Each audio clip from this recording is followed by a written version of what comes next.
Akhirnya PDI Perjuangan mendeklarasikan Pak Ganjar Pranowo berpasangan dengan Bapak Mahfud MD. Saya sangat senang. Kenapa? Karena ini adalah pasangan yang bagus, mendekati sempurna, dan saling melengkapi. Dari awal saya mengidolakan mereka berdua kalau berpasangan. Sekarang kita tinggal menunggu cawapres dari Pak Prabowo.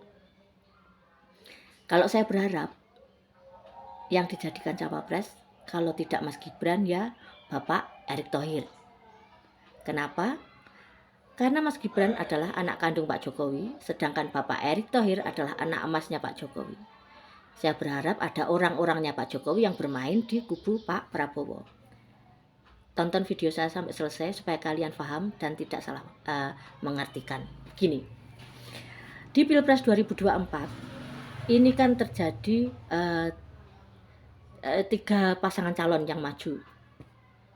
Itu artinya berpotensi terjadi 2 kali putaran. Di putaran pertama, saya memprediksi Anies dan Muhaimin tersingkir. Otomatis di putaran kedua nanti Pak Ganjar Pranowo berhadapan langsung head to head dengan Pak Prabowo. Nah, di sini permainan dimulai. Kenapa Pak Jokowi main di kubu Pak Prabowo? Karena kalau Pak Jokowi langsung mendukung Pak Ganjar, kalian harus ingat loh, yang mengendorse pertama kali Pak Ganjar adalah Pak Jokowi. Rambut putih, dahi berkerut, masih ingat itu? Semua itu dilakukan oleh Pak Jokowi. Bahkan waktu itu di kubu PDI sendiri sedang terjadi keributan. Ada 2 faksi. Yang satu mendukung Mbak Puan, yang lainnya mendukung Pak Ganjar. Sampai waktu itu terjadi istilah celeng dan banteng. Ingat? Nah, di situ Pak Jokowi yang ngotot atau bersikeras mengajukan Pak Ganjar. Ditambah dengan pendukung-pendukung Pak Jokowi di tingkat grassroots juga mendukung Pak Ganjar. Nah, sayangnya di tengah jalan Pak Ganjar ini juga atas utusan partai ya, suruhan partai, membuat polemik yaitu dengan menolak Israel di Piala Dunia U23. Nah, dari situ banyak sekali pendukung-pendukung Pak Jokowi yang kecewa, marah, dan akhirnya lari ke Pak Prabowo. Itu nyata, itu betul. Saya amati di sosmed, juga di dunia nyata, banyak sekali yang kemudian menarik dukungan dari Pak Ganjar ke Pak Prabowo. Kemudian Pak Jokowi berpikir, kalau sampai Pak Jokowi cuma mendukung Pak Ganjar, tidak bermain di kubunya Pak Prabowo, di putaran kedua, jika para pendukung Anies lari ke Pak Prabowo, kita tahu sendiri ya, kenapa? Karena pendukung Anies ini 100% saya yakin adalah pembenci Pak Jokowi. Mereka adalah pendukung Pak Prabowo, tetapi kecewa karena Pak Prabowo ikut Pak Jokowi, bahkan jadi menteri di kabinetnya. Kemudian mereka membutuhkan sosok yang bisa menjadi antitesa Pak Jokowi, yaitu Anies Baswedan. Makanya Anies mengusung tema perubahan, yaitu karena ingin menarik hati para pembenci Pak Jokowi. Dan irisan pendukung Anies ini adalah pendukung Pak Prabowo di 2019. Nah, kalau di putaran kedua Pak Jokowi tidak bermain di kubunya Pak Prabowo ini, otomatis pendukung Anies akan lari ke Prabowo. Ditambah lagi pendukungnya Pak Jokowi yang kecewa dengan Ganjar. Otomatis nanti yang menang Prabowo tanpa ada campur tangannya Jokowi di dalamnya.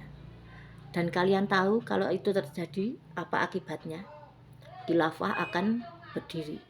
FPI, HTI akan dihidupkan lagi. Karena sampai sekarang kan tidak ada pernyataan dari Pak Prabowo yang mengatakan kalau mereka ini sudah tidak berada di belakang Pak Prabowo.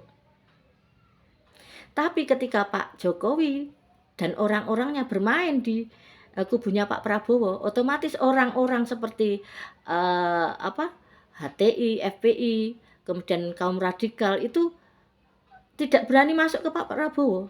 Dan Pak Prabowo pun sepertinya tidak akan membangkitkan mereka selama Pak Jokowi ada di belakang Pak Prabowo. Jadi nanti ketika head to head Pak Prabowo dengan Pak Jokowi, dengan Pak Ganjar di putaran kedua, ada salah satu mereka yang menang. Itu adalah kebahagiaan bagi kita semua. Semuanya ada orangnya Pak Jokowi. All the president's men. Pak Ganjar, Pak Mahfud, itu adalah orang-orangnya Pak Jokowi. Jangan salah. Pak Mahfud di 2019 akan dijadikan cawapres sama Pak Jokowi. Di menit-menit terakhir itu digagalkan oleh siapa? Justru oleh partai-partai koalisi dan PDIP salah satu yang berada di dalamnya.